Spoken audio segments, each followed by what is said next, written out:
All right, ladies and gentlemen, we have a whole a whole weekend of festivities. If I can speak The properly, festivity of week. I love shit, that. we're barely even there, and I'm already fumbling my English right now. I need sleep. I don't Yeah, you're from even. your English, like the Kansas City Chiefs. Oh, whatever. Somebody Huh. cue the music, cause you know how this weekend always kicks off, people. You know how it does. The WWE Hall of Fame. And Jeebus, do we have quite a class to go over. Oh boy, we've got three strong individual inductees, though one of them we'll argue about at some point, or at least the naysayers on the internet. We've got a group inductee of a tag team that should have been in there sooner. We have a whole new category dedicated to matches now, and even though Icons. it's named a specific way, the obvious match you would think would be the inaugural one for the so-called immortal moment isn't there, but we'll address that elephant when we get to it.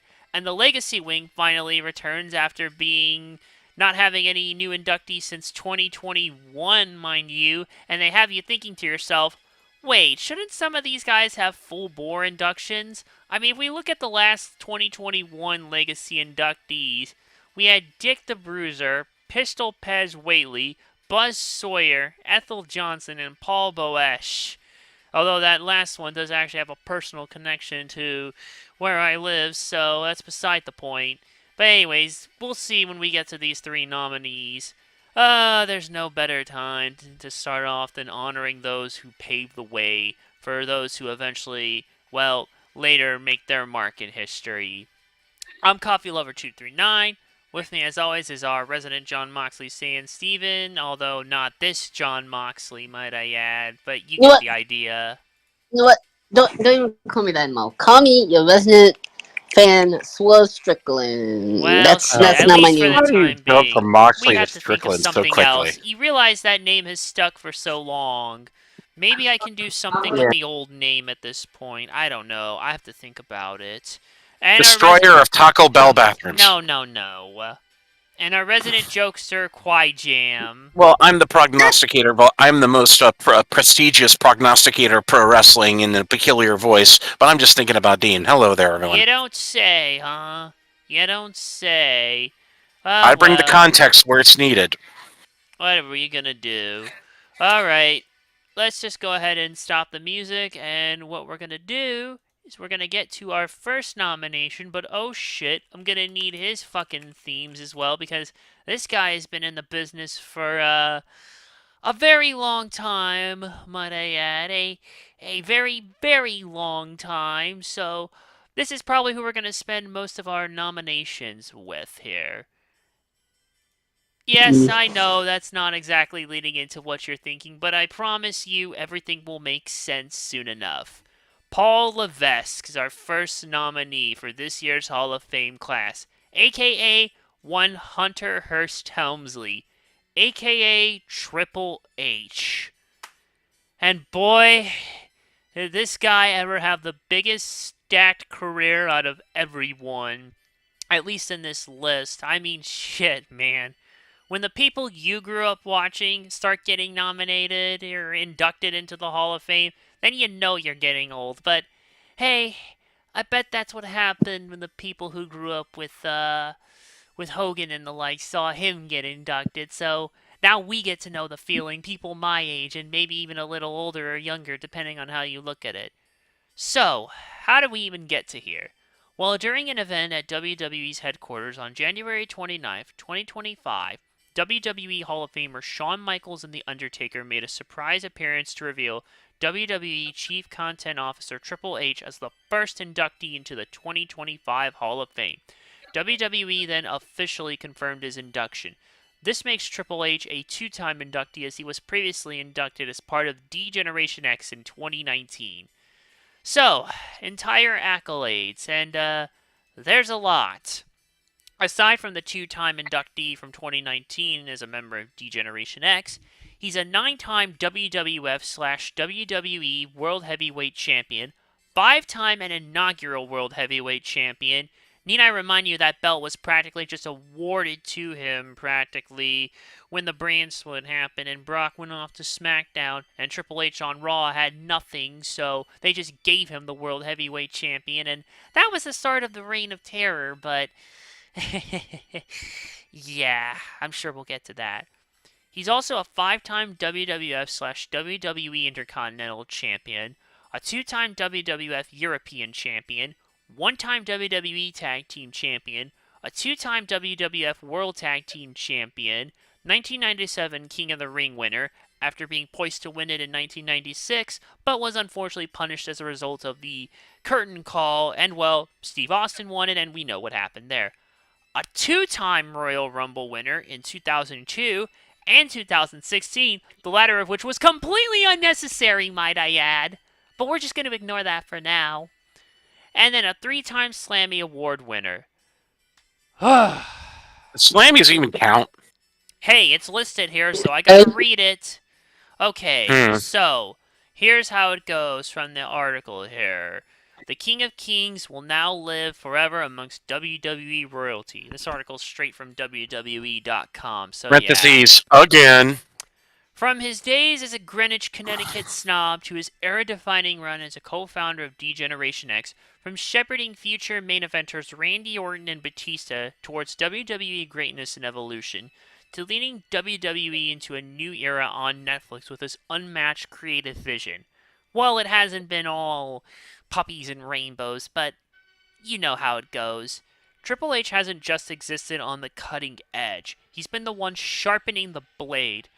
As a 14-time world champion, the game clashed with a litany of legends to seize the throne as the King of Kings. The Rock, Stone Cold Steve Austin, Ric Flair, Shawn Michaels, The Undertaker, John Cena, Roman Reigns, Seth Rollins. Multiple generations of the ring's very best have felt the sledgehammer-wielding fist of the cerebral assassin. He methodically and systematically conquered, well, it's just sports entertainment, but you can call it whatever you want, wrestling is still wrestling, capturing almost every major WWE championship, the King of the Ring crown, 2 Royal Rumble match victories, and the marquee spot in epic WrestleMania matches on several occasions, all throughout an in-ring career that spanned 4 decades. Outside of the ring, his first major success came during the creation of NXT, a developmental brand designed to build the future stars of WWE. As a lead creative mind, along with the likes of Michaels, William Regal, Matt Bloom, and others, Levesque created a transformative brand that has molded the brightest in-ring stars of the 21st century, including Rhea Ripley, Becky Lynch, and dozens more. Well, there's someone else listed here, but we're only mentioning ladies. I can guarantee you there's a lot more male stars here, but whatever. What started as a developmental program has become a third WWE brand with its own identity and accomplishments thanks to Triple H's vision. Following his official retirement from in-ring competition at WrestleMania 38, he would go on to lead WWE's creative operations as a chief content officer and ushered in a new era of success for WWE, including a Netflix streaming deal and merger to create the industry-leading TKO Media Group. As the Connecticut Blue Blood, the King of Kings, the Cerebral Assassin, the Game, and now the CCO, Levesque's legendary career, both in front of and behind the camera, will be remembered for generations to come as he takes his rightful place in the WWE Hall of Fame. All I say is a variation of Ode to Joy frickin' plays. Like it's Die Hard, but yeah, no, for real. In all seriousness, it's really not hard to see how much Levesque has had in the company. I mean, shoot, all of this right here. I mean, the guy practically spent the majority of his freaking career in this entire company here. It started off around 1995 here with a modified version of his gimmick from WCW as the Connecticut Blue Blood. It was just Hood to him Simsley, right? That was just his name before. Well, it was originally J.J. Dillon originally gave him the name Reginald DuPont Helmsley, but Levesque wanted a name to Yeah, play he with just the didn't want to first have to wear the letters. DuPont aluminum foil tiara everywhere. No, what he wanted to do was a name to play with the first letters in management and agreed to Hunter Hearst Helmsley. And he was basically a bit of a snob, like I said, as you'd expect. And yeah, he's had some things here and there. He lost to the Ultimate Warrior at friggin' WrestleMania 12 in spectacular fashion, which I'm pretty sure was also a part of that after everything that happened at the King of the Ring. And the click thing really happened as well. But funny enough, the theme that is playing right now, the DX theme, sums up the best era where it really bounced back for him. D-Generation X. It wasn't until his feud with Goldust, WrestleMania 13, where China became his new bodyguard. And then eventually, well, Shawn Michaels as well, he teamed up with, if I could just find the list. Because if I was to read this thing verbatim, yeah. So basically, yeah. I guess it just happened because the click. And they were known for pushing the envelope, but we've already probably talked about DX enough when they got inducted, but you get the idea here as well. By that point, that's when he dropped the Blue Blood snap gimmick and did, well, t-shirts and leather jackets, which pretty much became his mantra for so long. And his ring name was shortened to just Triple H. They feuded with the Hart Foundation, and then they feuded with Owen Hart over the European Championship, which basically Helmsley won by defeating Michaels, who laid down for him, though. But then it lost the title back to Hart after Goldust competed against Hart in drag as Triple H in the January 22nd, I think 1998 edition of Raw's War. Sometimes they don't mention it here. He won it a second time on the March 16th episode of Raw's War and defended the title against Owen Hart at WrestleMania 14 from the looks of it. Yeah, and China had to be handcuffed to then Commissioner Sergeant Slaughter. And China threw powder into Slaughter's eyes, which allowed Triple H to, well, win because China interfered. And then basically he took over the leadership position in DX after Shawn Michaels lost his smile. And then he brought back X-Pac, joined forces with the New Age Outlaws. That's when they were popular, and you know the rest. Now, the McMahon Helmsley era is kind of where things kind of sort of, I guess, changed a bit, if you will, here. Let me see if I can get it here. Because, yeah. Although I do want to mention in between all of this as well that his first ever WWF Championship win, he defeated Mankind. But then somehow the belt ended up back in the hands of Mr. McMahon on the September 16th, 1999 episode of SmackDown, before regaining it on September 26th that year at Unforgiven in a six-pack challenge that had Davey Boy Smith, Big Show, Kane, The Rock, and Mankind. And he eventually ended up dropping the title to Big Show on November 14th at Survivor Series. And then he feuded with Mr. McMahon by marrying his daughter Stephanie after the whole, that whole Stephanie test ordeal. And even defeated McMahon at Armageddon December 12th, 1999. Wait, who? Wait, who did you say? Test, remember the whole Test Stephanie ordeal? Test. Who- Yeah, remember that? Triple H don't know who that practically is. already. You don't remember You don't know. Test. You don't remember Tess? Boy, we got some. Wow! You might Wow! see me after this then, because you got a lot to remember here. This was still very late in the Attitude Era, but yeah. Eventually, I wasn't a wrestling fan at that point, so I yeah, don't and he know a died. lot By of the time things. you did, he died, unfortunately. But yeah. So basically, it wasn't until January 2000 where he basically became the Game officially by that point. And because he was starting to rise to the top of the wrestling world, not even the best in the game, but the game itself. And Jim Ross was the one who gave him the nickname the Cerebral Assassin. And of course, oh, now here's a good moment. He won his third WWF Championship, not this, in the January 3rd episode of Raw's War by defeating Big Show, but he feuded with Mick Foley in early 2000. And he even retained it at a hell of a street fight, might I add. That match, that damn street fight he had with Mick Foley, who was Cactus Jack at the Rumble. Beautiful. Beautiful. I love that friggin' match. And again, the feud ended at No Way Out that year inside Hell in a Cell, where Triple H won and forced Foley to retire, even though he had other matches afterwards. And he even retained the title at WrestleMania 2000 by pinning The Rock, but lost it that same month at Backlash to The Rock. leading to only 118 days, and then regained it 3 weeks later in an Iron Man match on May 21st at Judgment Day, and lost it back to The Rock on June 25th at King of the Ring.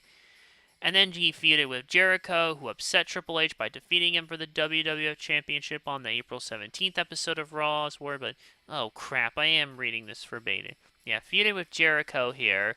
That was where the fast count made by Earl Hebner happened. And, well, Jericho's reign was never recognized as a result, and it went back to Triple H. The feud culminated in a last man standing match at Fully Loaded, which Triple H won. He then feuded with Kurt Angle, but then there was a love triangle between himself, Angle, and Stephanie. Triple H and Angle wrestled for the championship, the WWF Championship against The Rock on August 27th at SummerSlam, but Rock retained because the Angle was legit concussed during a botched pedigree on a commentary table by Triple H, and then Triple H defeated Angle with a pedigree after a low blow from McMahon at Unforgiven. And then he had a brief run as a face, defeating Chris Benoit at No Mercy, but later went back to a heel and feuded with Stone Cold. That was when the whole infamous Rikishi, I did it for The Rock. Yeah, that's when that happened, by the way. That basically Triple H paid Rikishi off to do it. But yeah, we all know that's not what happened, how he did it. But yeah, so by that point, we can already see here that Triple H was really rising up to the top no matter what already. Already proving his worth in DX. And then his main event run here would just continue to go on here. Finally feuding with Austin in a brutal three stages of hell match at No Way Out in 2001. And it's one of the most brutal matches ever in the business. And then got defeated by Undertaker at WrestleMania X7. Need I remind you, Motorhead actually played him to the ring, so that was pretty cool. And yeah, there was a lot of other stuff. The two-man power trip with him and Austin kept going on for some time as well. Unfortunately, everything was cut short on the May 21st, 2001 episode of Raw's War. His career could have very well ended at only around 32 years of age. What happened was it was him and Austin against Chris Jericho and Chris Benoit for the WWF Tag Team Championship. At one point, Jericho had Austin trapped in the walls of Jericho, and when Triple H ran to break it up, he tore his left quadricep muscle, and it completely off the bone. He got the Kevin Nash. Yeah. And even though he couldn't even place any weight on his leg, he still finished the match and even let Jericho put him in the walls of Jericho, which could have made things worse. Ultimately, this tear required an operation, and ultimately, this pretty much ended the McMahon-Helmsley era. He was out of action for 8 months and completely missed the Invasion storyline. Whether or not the Invasion would have been better or not with his inclusion, I'll leave it up to you guys. But honestly, yes, I know his beard is crazy. I see the comment. Yeah, I don't know, really. It just sucks. But then he had the most grandiose return of them all. He returned to an enormous pop on January 7th, 2002 at Madison Square Garden, won the Royal Rumble, received an undisputed WWF Championship match at WrestleMania X8, and defeated Jericho for the belt, only to lose it a month after to Hollywood Hogan. He was then temporarily exclusive on SmackDown because of the draft lottery, though, for a bit at least. And though eventually things kind of shifted, he became the number one contender for a brief while at King of the Ring, by defeating Hogan on SmackDown June 6th, but could not beat Taker at King of the Ring to get the belt. And then by the time he returned, yeah, there was a bunch of other crazy stuff here with Triple H and Stephanie. Yeah, and then Stephanie ended up aligning with Jericho for a brief while, which was weird, but yeah. Then Shawn Michaels came back, joined the New World Order. Yeah, it was crazy here. Look, there's a lot, you know. Yeah, okay, so here's I'm trying to look here to see where it actually happened with Raw stuff. Oh yeah, that's when Eric Bischoff came in on Raw. That's when Triple H came over to Raw, and I think y'all know the rest, basically. There was only one world champion recognized by the Undisputed Championship, which became the normal WWE Champion, who was Brock Lesnar, who went to SmackDown. Triple H was on Raw, but there was no brand. He was just awarded the World Heavyweight Championship, and the big bad reign of terror happened. I don't think I need to recap how awful that was, so let's just skip over all that. Shall we? Where was he? Yeah, here we go.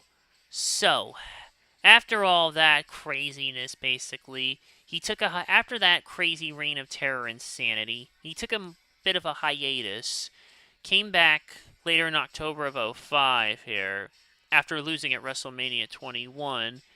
There was a short-lived DX reunion that really wasn't that great, to be honest. But what are you gonna do? And then, furthermore, he had multiple runs as well for the belts as well. Had more WWE Championship reigns. Had yet another run with DX, as if they really couldn't run that shit into the ground. Then shifted more into his corporate room, became Bald Triple H, giving us one half of Bald DX way early before that officially happened here. And yeah, then the Authority angle, which. Okay. Ugh. And then Oh, you talk finally. about Authority with Seth Rollins, the Randy, that Well, Authority. yeah, the Authority. Yeah, I Yeah. didn't mind that story. Yeah, I mean, there was some things I enjoyed. Right. But I don't know, it could have been done better. And then eventually, by the I, end, he I'll had just say, more I'll just final. say this. Hmm? I'll just say this. I might be biased because that's the time I couldn't watch wrestling, so I might be biased with it. You There, have a that's fair all I'll say. point. Anyways, by the end, though, after sort of the Authority, he was making more sporadic appearances as well. And, well, yeah. Although, ultimately, his final feuds were really just rematches with wrestlers he had previously It's worked with. rematches, rehashes, remodeling, re Yeah. this, re that, everything. His final match on pay-per-view was a loss to Randy Orton at Super Showdown 2019. Need I remind you, actually, that's the one where Randy Orton had the line, "Why don't you go and retrieve your balls from Stephanie's purse?" His final house show match took place on the June 29th, in general, in Tokyo. He and Shinsuke Nakamura defeated Bobby Roode and Samoa Joe after Nakamura pinned Roode. And then eventually the final match of his career took place sadly in the Thunderdome era. January 11th, 2021. He faced Randy Orton in an unsanctioned fight. But Alexa Bliss and the Fiend Bray Wyatt, God rest his soul, got involved. Bliss attacked Orton with a fireball, and somehow that caused the match to go. No, don't think too hard about it. They fumbled Bray Wyatt so badly. Unfortunately, after Triple H suffered from heart failure in September of 2021, likely from all the stress by his father-in-law fucking shit up, because that's what he did. Yeah, and he had to have an ICD installed in his chest. So eventually he announced his retirement from wrestling during an appearance on First Take on March 25th, 2022. And as he introduced the second night of WrestleMania 38 as the COO of WWE, he left a microphone and his boots in the ring. He later expressed a sense of being at peace with this retirement, stating he did everything he wanted to do and then some. And I can honestly agree with that. I mean, the list of accolades I read more than speaks for itself at this rate. Like, it really, really does. And I don't think any more needs to be said. So, what are your guys' favorite Triple H moments? Dean, what do you got? Okay, it's more of a match, but it's in my top three favorite WrestleMania matches. Is one when he faced the Undertaker inside the Hell in a Cell match. Oh, yeah, that was in Um, 2012. That was a really good one. yep, Anything yep. else to add, or? It was more of a. There's more actually. It's he had a little program with Dolph Ziggler. fun. I'm gonna have to. I gotcha. I But those gotcha. segments. There you go. And what about you, Quiet Jam? Yeah, man, the man had a storied career, but much like you would think a guy like him, being the son-in-law of VKM, would understand and giving so much how WWE over the years have parked so much talent in their place, not letting them wrestle, not using them, having nothing for them. He would understand that pain, but he only became aware of that side of the fence of being held back once Vince got came back to do the TKO merger. And but no doubting Triple H's creativity and with NXT was what that company and that monopoly, and yes, they are a monopoly. They will always be a monopoly. What that consolidation company really needed to showcase that talent. But let's be completely honest. Under a world of EKM being the eternal attraction factor or the audience for that company, disregarding all the people spending their hard-earned money to watch WWE and support the talent, he could not really progress as far as he could have. He was held back as much as all the Bray Wyatts and the Bryan Danielsons and all of that. But my favorite Triple H moment, I liked it when he wore a Kane mask one time. Oh no. And Oh no. No, no, no, no, no. No, Don't you even dare. I was hoping we could avoid mentioning that. You have well, to do You that. have to be trolling, dude. let me just try not to get too, I mean, there was a coffin involved and Stop a now. lovely We lady. know exactly what you're referencing. Oh, You stop right there. I'll let the listeners Google themselves, but that No, for no, me no. was Do not, Hitler. Do that not. not this is outside of kayfabe. That was one of my favorite moments because it's so memorable, it's so it's so polarizing, It was fucked and up. it's like his career in a nutshell when you really think about it. Okay, you know what? I want to end this on a highest of highs. So, my favorite Triple H moment would be his grandioso return, basically, after having to miss the entire Invasion storyline. He Quite came back frankly. all leather and metal. That's what he Oh, did, leather yeah. and And it metal. was And then so amazing. many other wrestlers in other companies emulated that. Naito in New Japan did it. Nakamura in New Japan did it. I mean, for goodness sakes, most recently, as of early last year, when MJF came back from injury, he came back with leather and white, exactly like Triple H Exactly, man. in AEW. And on a So there you go. personal, yes. And one last note before we want to get into here, I just want to say if it wasn't for his contributions with NXT and the like, I don't know if I would have gotten back to WWE much sooner. Because Black and Gold, oh man, I thrived off that through the heyday. You have no idea how just influential that was for me. I have so many much more I could go on about the heyday of it to the point that I still miss it, you know. So, yeah. Not much more to say. Triple H pretty much is the game, played the game, and has pretty much won the Grandioso prize. So, not much more to say. Now, our next inductee is our one women inductee. Now, I need to get her theme playing here for a little while I read off, and then while y'all go off, I can eat my dinner here while I'm going. But yeah, here I we miss go. Katie Vick. Ah! Let us never ever speak of that again, please. For the love of God. Michelle McCool is next now. Ah, jeez. Yeah, and I should mention Triple H is getting inducted by Shawn Michaels, obviously. Michelle Ugh. McCool getting inducted by, well, her husband, The Undertaker. So, What a two-time women's typecast. champion. So, two-time women's WWE Women's Champion, two-time and inaugural WWE Divas Champion, and a two-time Slammy Award winner. So, Michelle McCool here. What can I say? Now, she actually started here. I can probably run through this page without reading on the WWE page because it's not as long.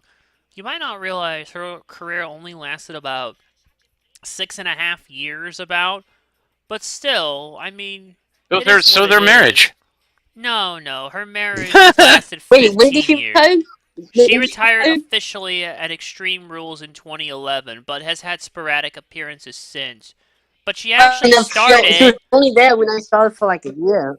Yeah, but she actually started she actually first started in the 2004 Diva search. Yeah, I'm not kidding. There was a lot of divas there who were who actually went on to do other things in the company here, basically. Well, mainly I would say her and Maria Kanellis were the big two, really, that basically went on to do other things after appearing as finalists in the 2004 Diva Search, which was wild in and of itself. And although she was eliminated, she signed a 3-year deal in November of 2004 with WWE. She was in backstage segments on SmackDown as a fitness trainer, taught wrestlers various stretches, so kind of body Donna-ish, but I don't know. Her first official SmackDown match was a mixed tag match, and oh my god, get this. She teamed with Big Show to defeat Dawn Marie and Renee Dupree. What the hell were these people smoking? And that was on March 3rd, It's a brand called the Mid Card. Whatever. That's a random assortment. This is like shit you'd see in a video game. Whatever.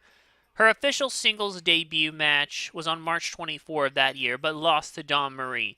She then became part of the feud between Eminem and Heidenreich, and she defended Heidenreich against Eminem's managers, Melina's verbal attacks. And in a match on June 30th, Melina defeated McCool by pinning her with the illegal aid of the ring ropes as leverage. She was then sent to Deep South Wrestling, where she basically got better. She wrestled, did interviews, hosted segments, and even did color commentary. Unfortunately, she did have a allergic reaction to a prescribed medication and had to be sidelined to recover. She started to train in WWE's other developmental territory, Ohio Valley Wrestling. And she was even the managing duo of, what the hell? Amish Roadkill and Casey James? Oh god, I'm digging the fucking bottom of the barrel here if I can't even never mind that. So, she came back basically to the main roster in June of 2006, on June 2nd, 2006 in SmackDown, and she had a sexy teacher heel gimmick based on her real experiences as a teacher. She aligned with Crystal Marshall and feuded with Jillian Hall and Ashley Massaro, God rest her soul. And this led to a fatal 4-way bra and panties match at the Great American Bash, which Massaro won. But Michelle McCool would win her first singles match on the July 28th episode of SmackDown, defeating Jillian Hall by illegally using the ropes as leverage. She then acted as the valet of Casey James and, well, Idol Stevens, who you may actually better know as Damian Sandow. Yeah, he was in the company for much longer before that. The intellectual savior of the masses. And because of her association with them, they were nicknamed the Teacher's Pets. And so they feuded with Paul London and Brian Kendrick and their valet, Massaro, for the WWE Tag Team Championship, but the team came up short and never won. The feud ended with London and Kendrick won a match against them at No Mercy in October. Then on November 28th, McCool was hospitalized with an enlarged kidney, a broken sternum, and an electrolyte imbalance. She was released from the hospital on December 2nd and returned on the March 30th, 2007 episode of SmackDown and participated in a 10-diva tag team match. Then she became a fan favorite on the April 13th episode of SmackDown and came to the aid of Ashley after she was attacked by Jillian Hall backstage. Then there was a series of matches that took place between them, Victoria and Michelle McCool, including a mixed tag team match where Victoria and Kenny Dykstra defeated McCool and Chuck Palumbo. It wasn't until around 2008 where she was repackaged as the All-American Diva. She accompanied Chuck Palumbo during matches against Jamie Noble. Then, after a series of matches between the men, Noble won a date with McCool by defeating Palumbo. This was due to an accidental interference. She suffered a concussion. McCool refused to accept the apology, and then, well, the partnership was done. She then went on to compete in matches with Victoria, Eve Torres Maurice, and Sherry Why am I picking down people whose names we should be?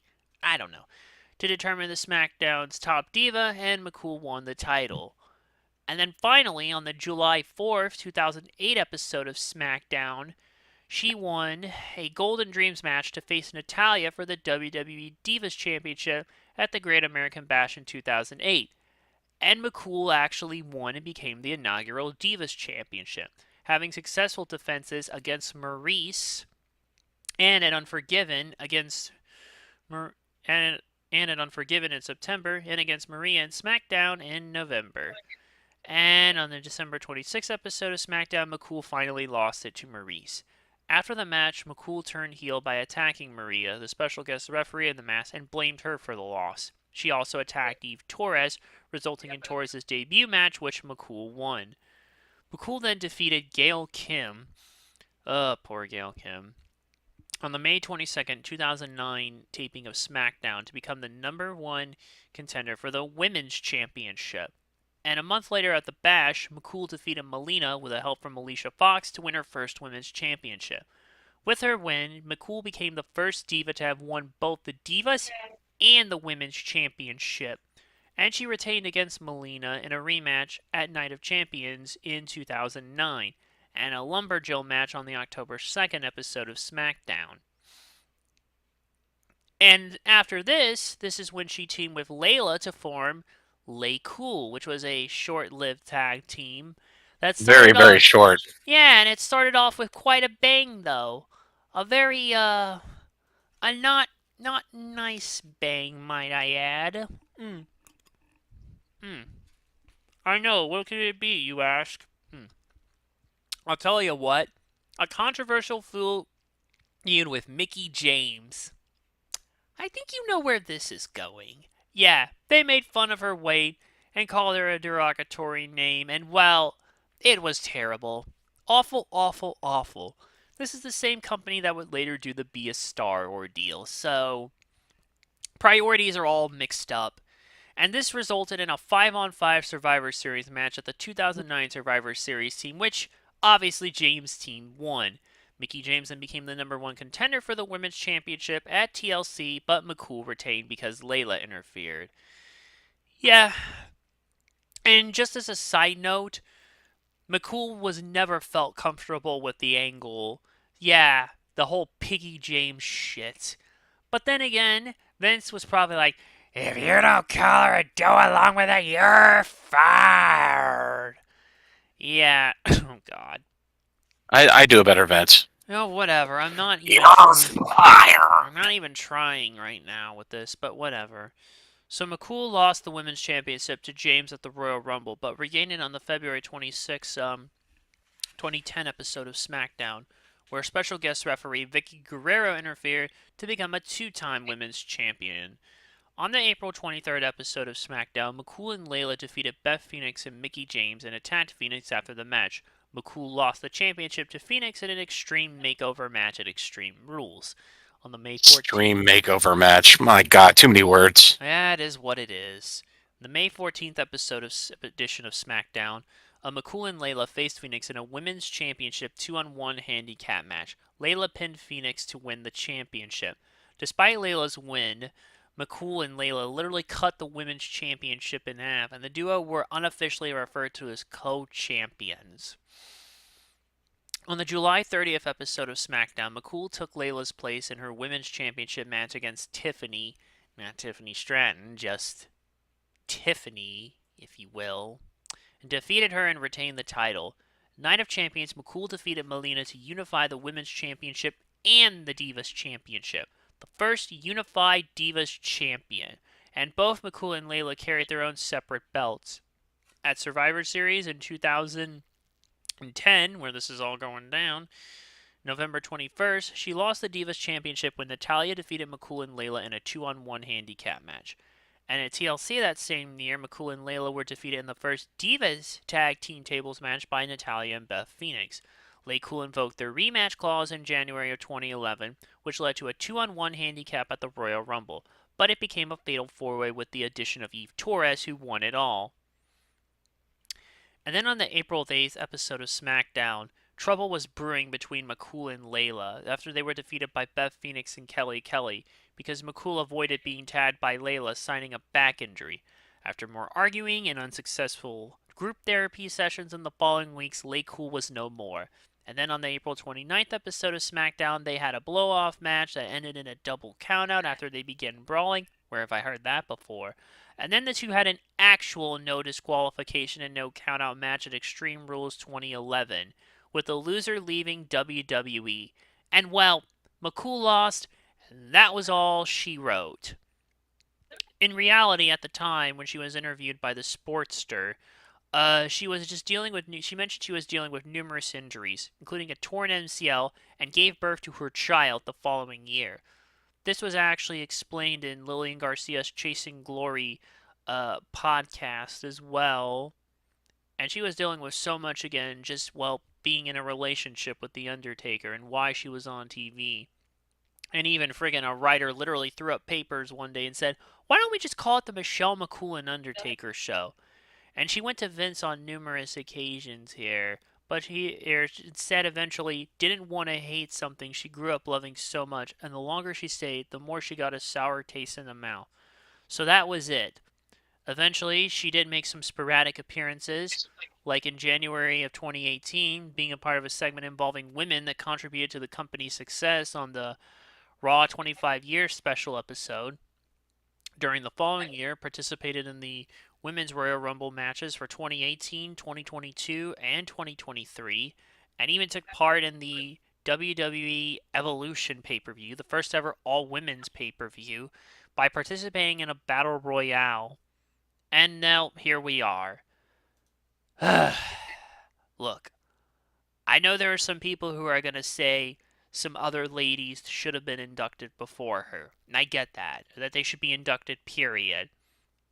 But I think the unification thing, and basically also being the first female to hold both titles, the inaugural Divas champion, and just all of this, and probably actually also doing something at the time in a women's tag team that was seen as, or duo or whatever, that was kind of seen as not the norm at that point. I think there probably is a bit more credit to give to Michelle McCool than some people realize. Was everything she did great? No, as we established with the Mickie James shit, but that's beside the point. I still think there is a footmark here that has been left somewhat, and I mean, whether it's big enough or not, I'll leave up to you, but I think it's enough at least for her own mark, despite what some others may think. Alright, now let's run through our moments. What do you got to say, Dean? Oh, Dean. You know he's wandering off. Oh, brother. Maybe he's having an issue or something. You there, Dean? Brother. You want to go first, Kwai Jam, or? Look, this is the only reason they went with her and they're inducting her is of all the women wrestlers that have a good, strong, working relationship with WWE. She's the one they could have gotten a quicker notice.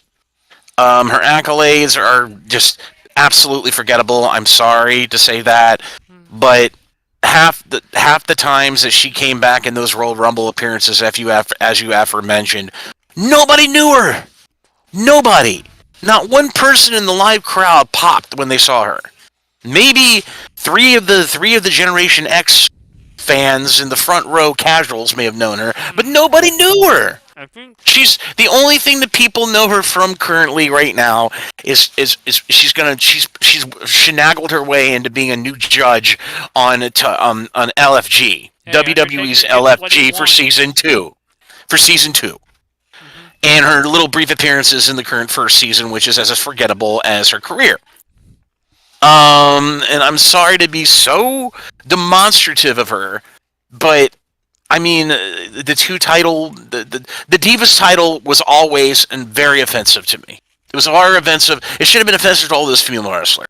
because they treated those women like objects, no different from the pole dancers to the left and right of the freaking the WC of the original TNA Impact Wrestling set. And don't get me started about the dancers they had on poles that they were at one of some of the original Nitros The Nitro at Girls. WCW, the Nitro Girls. So they did not treat her with look, like I said, she, of all the female wrestlers that are available, who are still alive, who take this Hall of Fame as seriously. I mean, they're gonna have to go through a rebuilding process of making this Hall of Fame more legit, because there are certain people who should be taken out of that Hall of Fame that are currently in there. Need I talk about Trump? No, I don't. I don't think I want to go down that rabbit hole. I know. Right now. Well, I'm going to go down the rabbit hole of certain people did very, very questionable things, and they should be taken out of that Hall of Fame.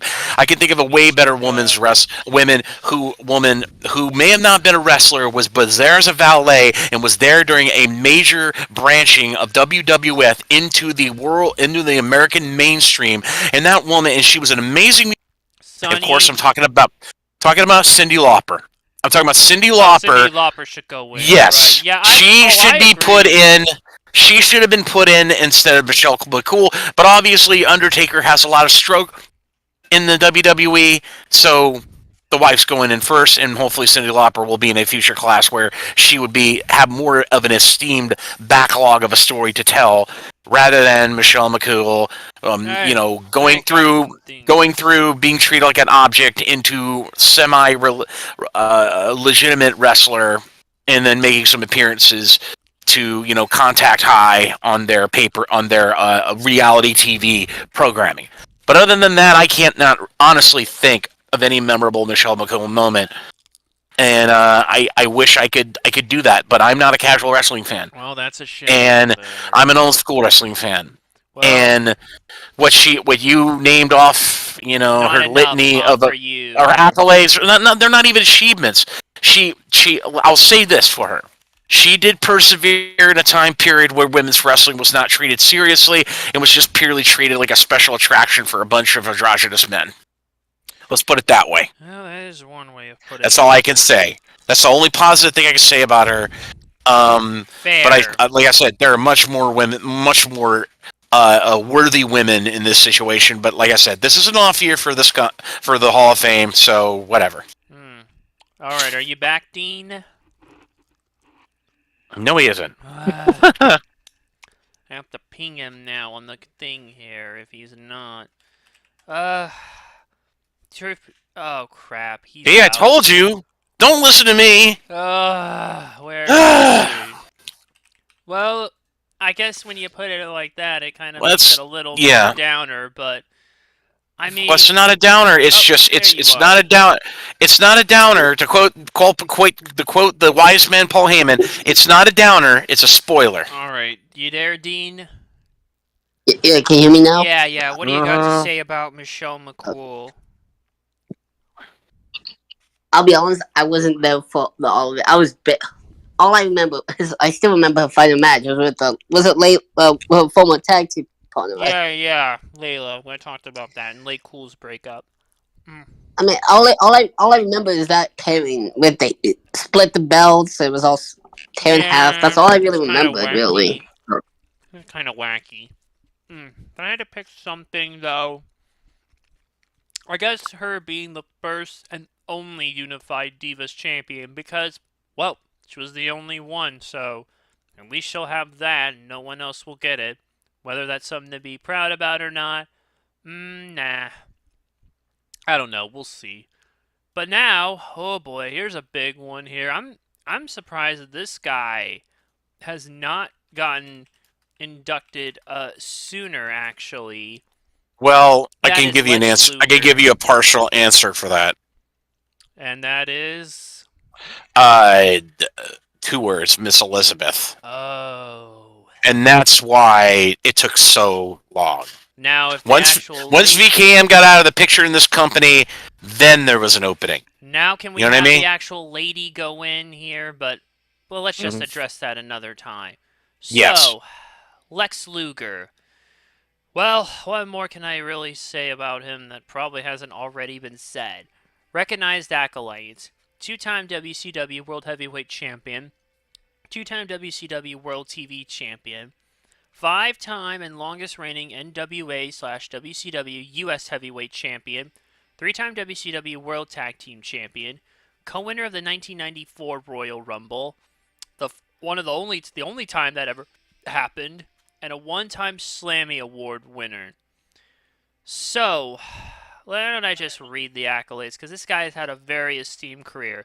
From the days of NWA Championship Wrestling from Florida, Jim Crockett / WCW, the WWF, returned to WCW, and then, believe it or not, stints in World Wrestling All Stars and TNA. But let's just focus on what's in front of us right now, shall we? So, he went by many names, including the Total Package, the All American, Narcissist, and now you can call him a The Lex WWE Hall of Express, Fame. dude. The Lex Oh Express. God, they tried.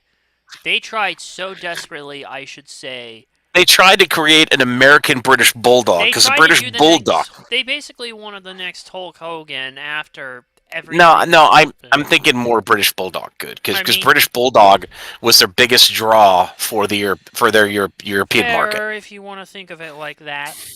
Well, they both were big muscle guys.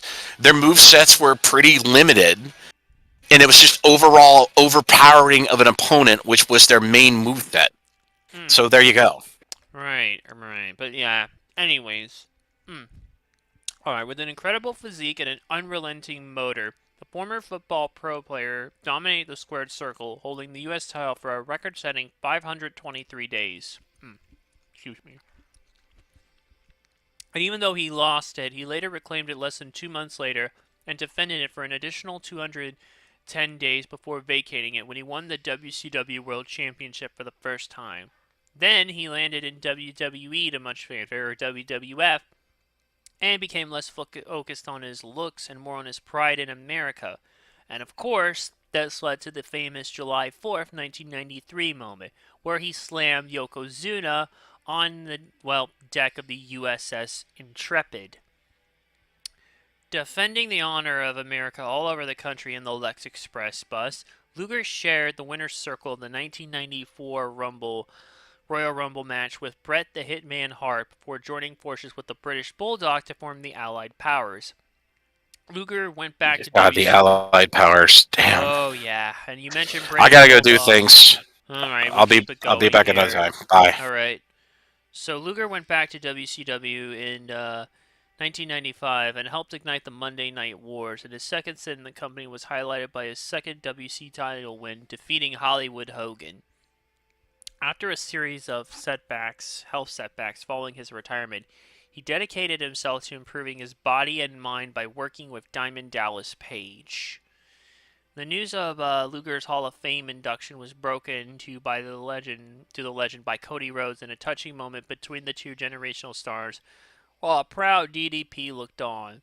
Not only does this cement his legacy as one of the most memorable superstars of all time, but an emotional milestone as he continues to inspire fans all over the world. So yeah, I mean, so much here as well that he's done. And even though he never won a championship in WWF, he challenged for every title in the belt, including the World Heavyweight Championship at 1993 SummerSlam, when he main evented alongside Yokozuna, which, that match, if I remember, did not have a normal finish. While it was count out, so the title did not change hands. It was very awkward how it was handled. And he also challenged at WrestleMania 10 against,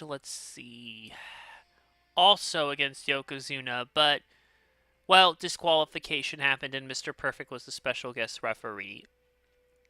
And that co-winner thing was before the whole Batista-Cena shit happened, so imagine if that had happened about 11 years after what happened in 94.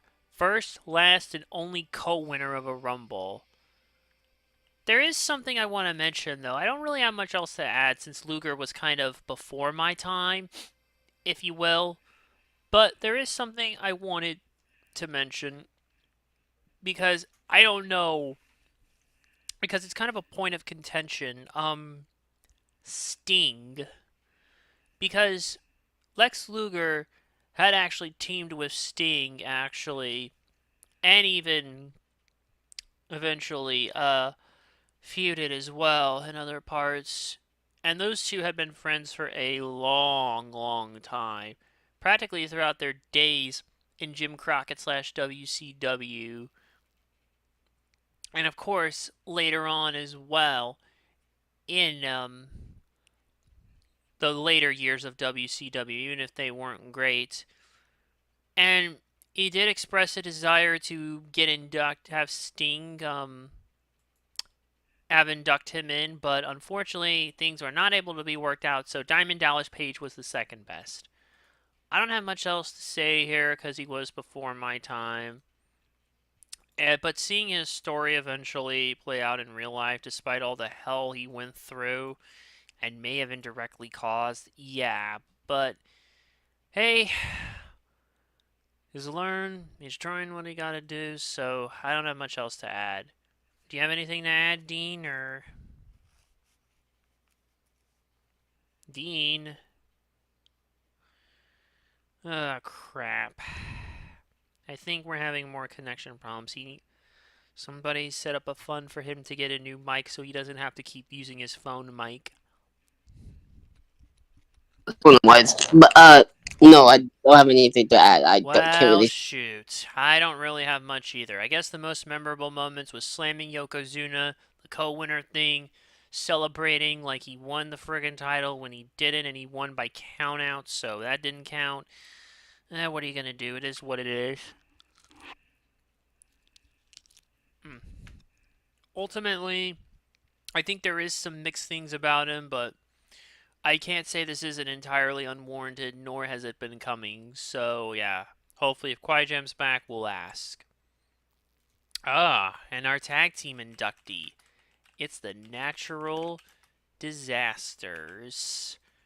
Earthquake, aka John Tenta, rest in peace. And Fred Ottoman, aka Typhoon, aka the Shockmaster. But we're not going to talk about the Shockmaster. We're going to talk about the tag team that these two, the Natural Disasters. One of the most physically imposing duos in professional wrestling history. Earthquake and Typhoon, John Tenta and Fred Ottoman, known together as the Natural Disasters, will enter the WWE Hall of Fame as members of the class of 2025.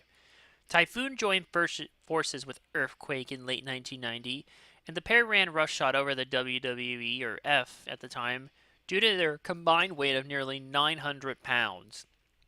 You thought certain tag teams of today are intimidating? Well, you ain't seen nothing yet.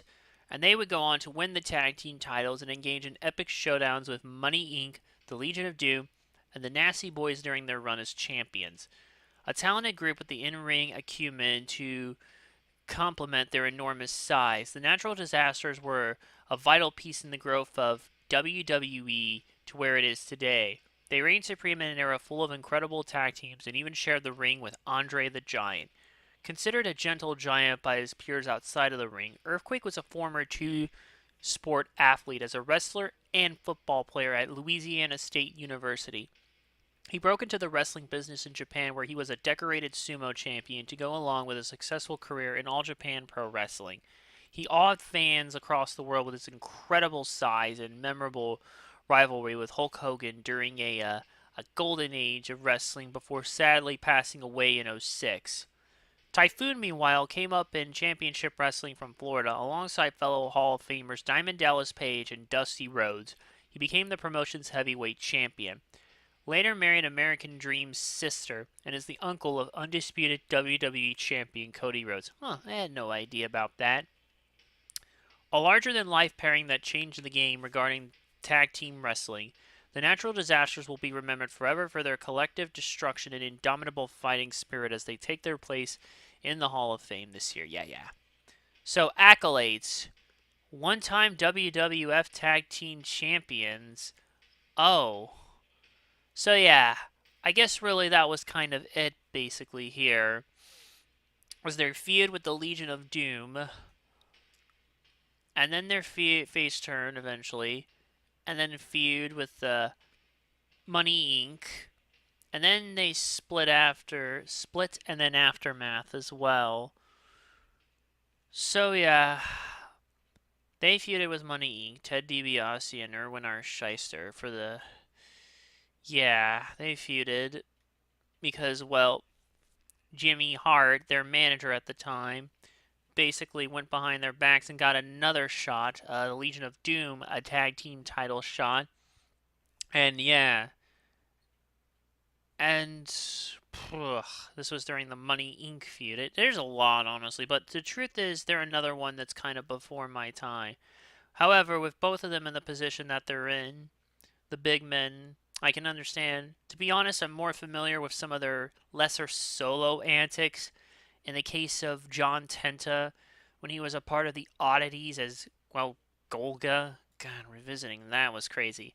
And of course, I've mentioned with Fred Ottoman the infamous Shockmaster ordeal, but what did that happen before? No, that happened in between his stints in the WWF. Yeah, in between. But yeah, it started with Andre the Giant teaming with Earthquake here, and that was courtesy of Jimmy Hart. But then, well, no, Earthquake actually, that didn't last long though, at all. Jimmy Hart got revenge in a six-man tag. Earthquake and the Nasty Boys took on Tugboat and the Bushwhackers. Hart secretly signed Tugboat, who turned on his partners in a few minutes of action, and joined Earthquake to lay out the Bushwhackers, and that's what led to, well, them starting. Tugboat became Typhoon, and that's how the natural disasters were born. They eventually still faced the Bushwhackers at 1991 SummerSlam, and they made short work of. And then they were going to attack Andre the Giant, but he was saved by the Legion of Doom. And well, later that night, the Natural Disasters became the first in line to get a shot after the Legion of Doom defended the belts. Won the World Tag Team Championship from the Nasty Boys. I can't think straight. And the two faced off at Survivor Series in 1991. And there was an elimination match. And ultimately, well, they didn't. The Legion of Doom won. At the 92 Rumble, they won via countout, but that's not how titles change hands. Then eventually, once hold on, once Money Inc. got the belts from the Legion of Doom, who briefly left the WWF, the Natural Disasters weren't happy, and well, they challenged Money Inc. They won the fan support. They fired Jimmy Hart. They faced Money Inc. at WrestleMania 8, and they did not get the titles. And they kept challenging repeatedly on house shows until winning it on July 20th, 1992. Then there was a series of losses here after losing the title, focused on challenges from the Legion of Doom. The Disasters got the opportunity to defend the belts against new competition, defeated the Beverly Brothers, managed by Lanny Poffo, aka The Genius, at SummerSlam 92. And yeah, their first pay-per-view pinfall in a year. They faced the Nasty Boys and Money Inc. And well, yeah. And they regained the title and became babyface because the Nasty Boys had a fallout with Jimmy Hart being the sleazeball that he was. And the Natural Disasters were phased out by Survivor Series 92.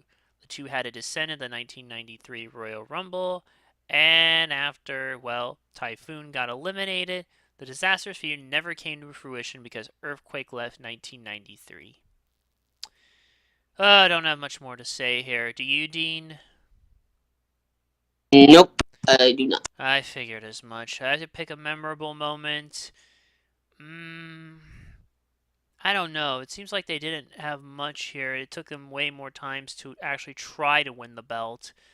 But I guess their face turn probably would be somewhere on there. I don't know. I keep closing the wrong tab. Somebody stop me.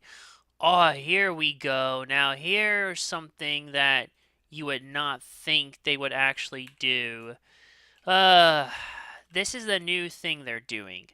They have a category called the Immortal Moments now. Now, what this essentially is, cue the right theme. Now, what this is essentially is now they're inducting matches, and this is the wing for it. You would think for being called the immortal moment, you'd have the obvious in Hogan and Andre the Giant from Mania 3. But since Hogan's not very well liked at the moment, which I can't blame people for, yeah, we're doing the second best thing, which is Bret Hart versus Stone Cold from WrestleMania 13. CM Punk's inducting this one. We don't know who's inducting the Disasters, but we'll see tomorrow. But yeah, this was a no disqualification And submission match with that, Ken Shamrock as the are you special guest doing that, by the way? referee. You got something, Dean? That? I don't know. You don't know. Well, you were cutting out there for a Are you minute. are you, are you streaming Hall of Fame in the Oh, server? no. I don't know, man. Probably not. Let's just focus on what's in front of us. Oh, This match okay. here. So, Okay. even All right. though, by the All right. way, the Bret Hart Stone Cold match was not the main event, it probably may as well have been, given the infamous crap between Undertaker and Psycho Sid. And, well, how do I describe it, this match here? Well, let's see. Hart and Austin's rivalry began after Austin won the 1996 King of the Ring tournament and began taunting Bret Hart, who was taking a hiatus from wrestling at the time. Austin frequently insulted Hart in his speeches, in the hopes that Hart would accept this challenge to a match. Hart returned in October and accepted Austin's challenge, with the two facing each other at 1996 in Survivor Series. Hart defeated Austin. The rivalry continued as Hart and Austin were the final two participants in the 97 Royal Rumble match. Hart originally eliminated Austin from the match, but his elimination was considered unofficial because the refs didn't see it because they were too busy attending to a brawl between Mankind and Terry Funk, who were eliminated. Austin eliminated match, became eliminated Hart, and won that match. And then they participated in a four corners elimination match at Final Four for the In Your House 13 for the WWF Championship, which was vacant. Bret Hart won. The next night on Monday Night Raw, Austin cost Hart the WWF Championship against Psycho Sid when Hart applied the sharpshooter on Sid. Austin nailed Hart with a steel chair, followed by Sid powerbombing Hart for the win. Hart and Austin were booked to wrestle a submission match at WrestleMania, but Hart got a shot at the WWF Championship in a steel cage match on the March 17th edition of Raw is War. And ultimately, he almost won the match, but Undertaker interfered and helped Psycho Sid get the victory. These two had steam to blow off, and this is what happened. UFC fighter Ken Shamrock was the special guest referee for the match, though. And these two basically had an all-out, slug-out brawl here, quite frankly. Yeah, chairs, brutal hits, Oh, fighting outside the ring. it, it was 22 minutes and 5 seconds. This whole match, and Yeah, it's a beautiful match that probably would say the greatest matches ever to this day. I mean, Both have really great chemistry. shit. That It's should Bret Hart, you know. shit, With dude. This thing should have main was evented WrestleMania 13. Let's be honest. This should have been the main event, especially for the ending bit. I know everyone knows the iconic moment of Stone Cold and the sharpshooter with bleeding all over his face and everything, defiant. But I think the heel turn really cemented this match further here. Ultimately, Shamrock awarded the match to Hart after, well, Austin passed out. But Hart continued to attack Austin, which led to a double turn. The fans turned on Hart and began cheering for Austin. Shamrock pulled off Hart due to Austin and executed a waistlock takedown and wanted to challenge the most dangerous man on the planet at that time to a fight. Hart declined to fight Shamrock and left the ring to a chorus of boos. And then Austin hits a stunner on the referee when he tried to help him out after regaining consciousness, and slowly limped away backstage while the crowd chanted his name. This started one of Bret Hart's last heel runs and also the legendary Stone Cold stuff. But this match pretty much was the one that really just, I think, kicked Austin into whole other gear. And one of those matches that really signaled that Attitude was coming. You have anything else to add, Dean, or? There's two things. One, this match just got released on YouTube. It's now Neat. they're doing the top 50 best WrestleMania matches. This made to the second best I match. am not The second surprised this at all. that and of course just these two, man. I mean, for this time, Stone Cold Mm-hmm. Steve Austin was being one of the biggest, draws ever, other than The Rock, but still. And Mm-hmm. Bret Hart, man, he can have a good match with anyone, with Mm-hmm. good chemistry with anyone. Man, to this day, if I had to choose a past wrestler for a modern wrestler, it'd been Bret Hart versus Bryan Danielson, and those two Oh, would have that would turned have the been house a. down. Oh, absolutely. I agree, man. I friggin' agree. I don't have much more to add other than this should have main evented Mania 13, and yeah. Oh, damn, I'm too hungry. All right. We have one last thing to address. The legacy inductees. Yes, Oh, great. for the longest time, we didn't have any legacy inductees, but now we have any. And these. Mm, I'm always mixed on these inductees, because on the one hand, I kind of get it with some of the more older people here who passed even before things evolved into where they were and really set the foundation in stone. But on the other hand, then you have people from the 80s who were pretty relevant, I got a basically. question. Is it Umaga in the Hall of Fame? I believe not. Let me look just to be certain. No, he's not. But he could have been a legacy inductee. What the There's heck? there's no need for a fucking legacy inductee with him anyways because he's in the Samoan family, the Anawai family, man. He's got 4 children, including a son who actually does wrestle and Yeah, still a fight still, too. still, you know, he See, was here's my among, I thing. feel like, Look, I think he good. should probably get a Hall of Fame inductee, but a legacy, nah. For a Samoan especially, Then again, it's so confusing because you have people from the 80s, like we mentioned here. We're gonna mention Kamala here in a bit. And you have people from the friggin' Attitude Era, and even a little before, like Luna Vachon and Dr. Death Steve Williams. In particular, just putting Luna Vachon in the legacy wing has never ever sat right with me whatsoever. And it's probably still not going to sit right with me. I don't care whatever the reason it was there and not a full-born normal inductee. Because we know she has family who's still alive. But still, it just... Ugh. I don't know. First legacy inductee is indeed Kamala.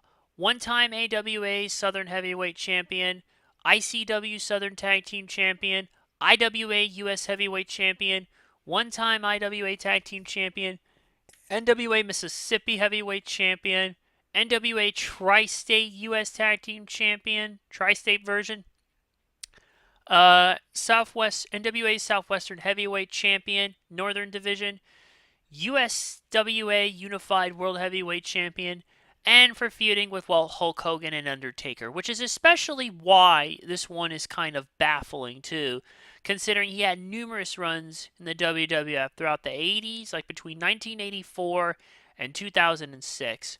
My guess is because of the territory stuff, basically, and that's why, because a lot of those things I mentioned are territory stuff, but at the same time, it's like, I don't know. He was nicknamed the Ugandan Giant, a fearsome and simple-minded Ugandan, and war paint, 2 stars on his chest, and a moon painted on his stomach.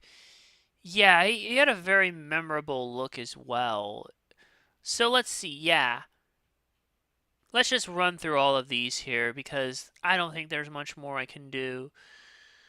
Not much I will probably Alright, say. well I don't know. let's run through them one at a time. Starting with Kamala. Known as the Ugandan Giant, he was one of WWE's most memorable superstars with intimidating war paint and unpredictable style in the ring.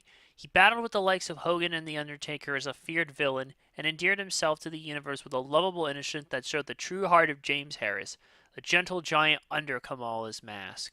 Just see some of the little bit of a blooper that he had with Mean Gene where he's just out of character breaking down stocks. It's actually kind of amusing. Crazy thing is, he actually wrestled for 32 years, from 1978 to 2010. Sadly, with his last match being in friggin' Juggalo Championship Wrestling of all things. Sadly, though, later in life, his health caught up with him, and yeah. And unfortunately, he passed in 2020. So, yeah. And there was a GoFundMe set up for his family to pay for the funeral expenses. And several notable people like Scott D'Amore donated, and even Chris Jericho made a big donation. And that was not the first time he did involving James Harris, the man behind Kamala. Man. So yeah, I wish there was more, but again, he was before my time. And the only other things I've had was the brief appearance of him in the Diva Search. So I don't think any of you want to remember that. So yeah. Then we have Dory Funk Sr. The patriarch of the Funk family, Dory Funk Sr. was a skilled amateur wrestler and World War II veteran who played a vital role in wrestling history as a performer and a promoter. With his Western State Sports organization in Amarillo, Texas, Funk championed some of the toughest men in the ring ever seen. Bruiser Brody, Harley Race, and Funk's equally legendary sons, Dory Jr., who's thankfully still with us, and Terry, all of whom he will join in the WWE Hall of Fame. Yeah, I mean, it's right there. Owner and promoter of the Western States Sports Promotion, 8-time NWA Southwest Junior Heavyweight Champion, 4-time NWA Southwest Tag Team Champion, 3-time NWA Western States Heavyweight Champion, NWA World Junior Heavyweight Champion, and held the regional versions of several other NWA championships throughout his career, the father of Dory Funk Jr. and Terry Funk. And then last but not least, Ivan Koloff, the Russian Bear, one of WWE's most unforgettable villains. Global headlines when he dethroned Bruno Sammartino inside Madison Square Garden on January 18th, 1971, which ended Bruno Sammartino's historic 2,803-day reign as WWF World Heavyweight Champion, the longest reign in the title's history.